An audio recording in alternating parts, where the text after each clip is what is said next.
The next thing to look at is movement. This factor down here is the movement factor.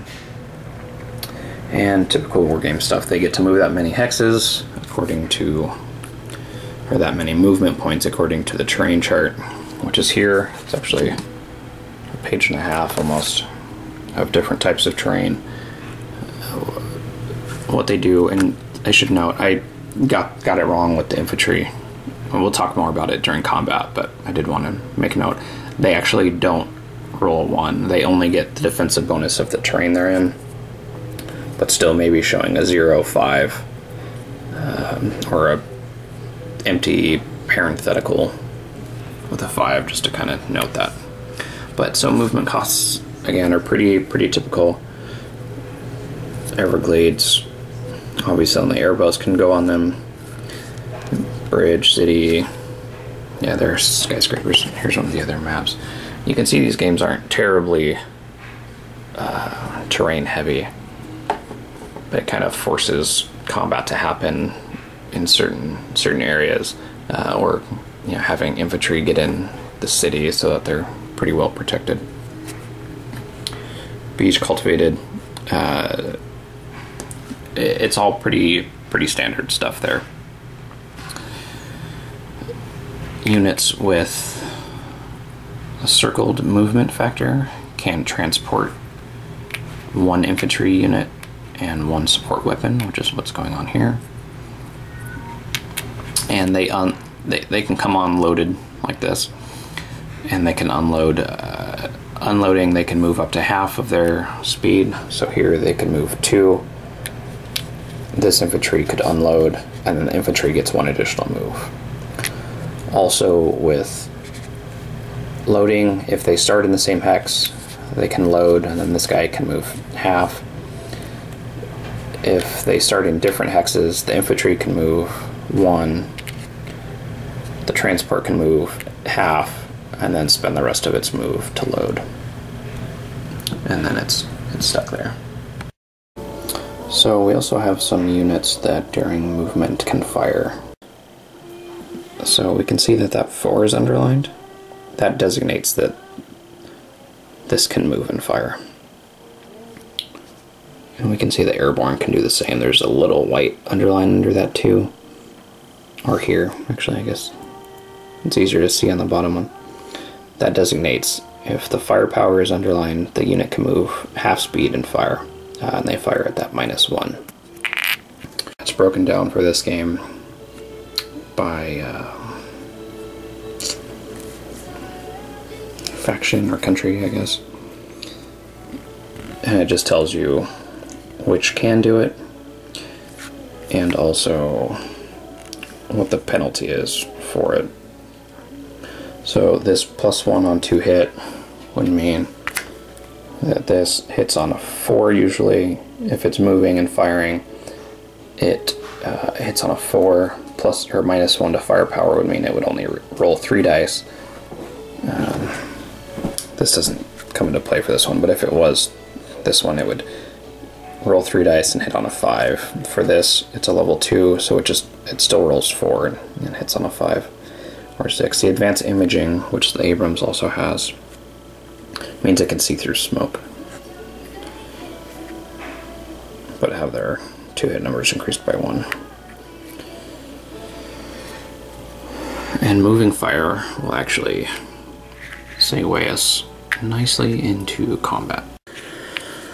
So with combat, again, it seems like it should be here somewhere, denoting what these different underlines mean. This underline here, so this one means that it can move and fire. This underline means that that is the maximum range. Most units can fire at extended range. So this one doesn't have, its range underlined, so it can fire up to 2 at a +1 to hit, so it would only hit on a 6. Also, units that don't have an underline, and we need one that So this can fire up to 20, and it would hit on 5 or 6s. If it's firing at 5 or less, it's actually going to be firing at 3, so it's more effective at half. Weapons that do not have an underlying range factor are more accurate when firing at reduced range. So everything's on the counter. It's just not necessarily noted on this player aid, which maybe it's good to have. For some reason, I'm usually not very nitpicky. There's something about the way the rules are laid out or the player aids are laid out that just doesn't jive with me. It doesn't click. So I tend to get very nitpicky about things that aren't listed. But I won't start railing against that. So let's look at combat. So the first combat to maybe talk about is opportunity fire. Opportunity fire happens if the unit is not marked as ops complete, which would be that. So if it's marked ops complete, they can't opportunity fire. Opportunity fire happens if a unit is activating and comes within your range and line of sight. Then you can take a pot shot at them, and then you're marked as ops complete. And it follows the typical combat procedure. Maybe we need to get some units on the board for this. But maybe we'll just talk about it theoretically, then look at examples later when I'm actually playing it. So when you're firing,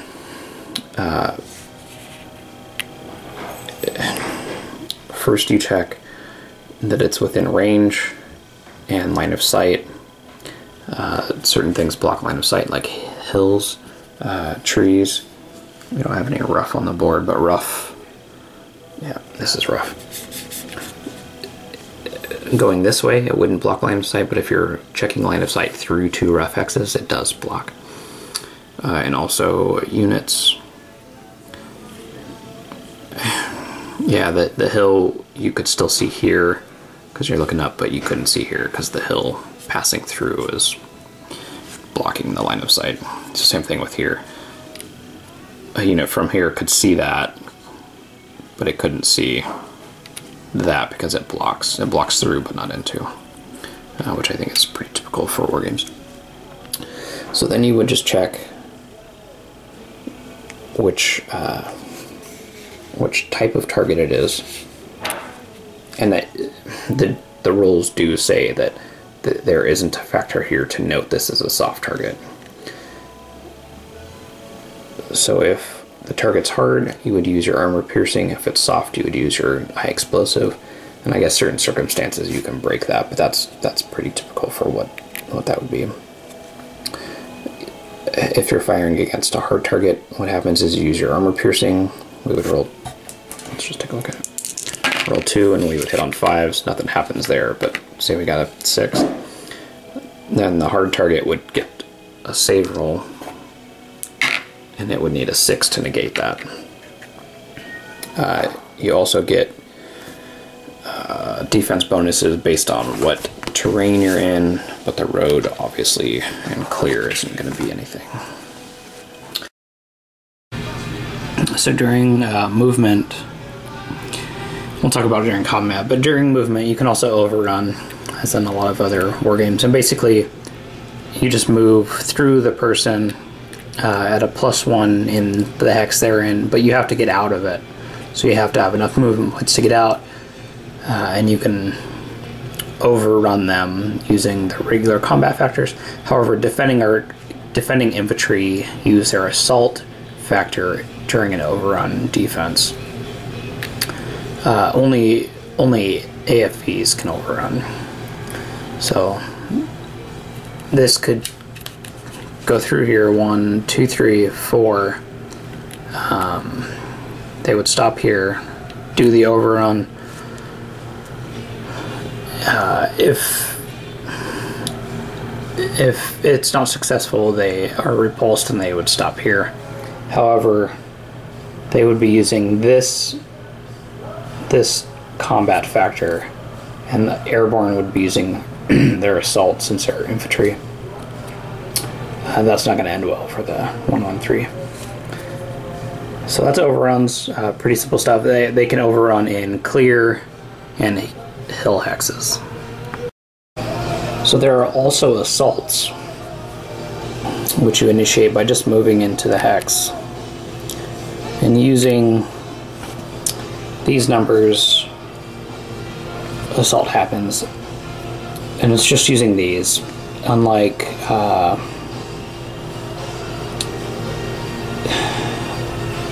regular combat. There's no saving rolls. It's just assault factor against assault factor, hits and hits. Unescorted infantry or AFEs suffer a penalty. I guess really stating it more clearly, infantry has a bonus when assaulting against unescorted AFEs. So you don't want to use the AFEs to assault. You want to use infantry, unless it's AFE against AFE, which would be something like this. As I knock things around. So here, that's not, you know, that green and that brown look pretty close, but that's a Marine Reserve. But yeah, it's just attack against attack. They would roll 2 and hit on 4 and apply hits. They would roll 1 and hit on 5 and apply hits. So I think that's most of combat. Typically, you're going to see a lot of messy counters everywhere. You're going to see just kind of regular combat. I guess you might see... I usually see a lot of combat and then assaults. The overruns, I guess I haven't played anything with enough counters on the board to see that. But it can happen. It's in the rules to happen that way.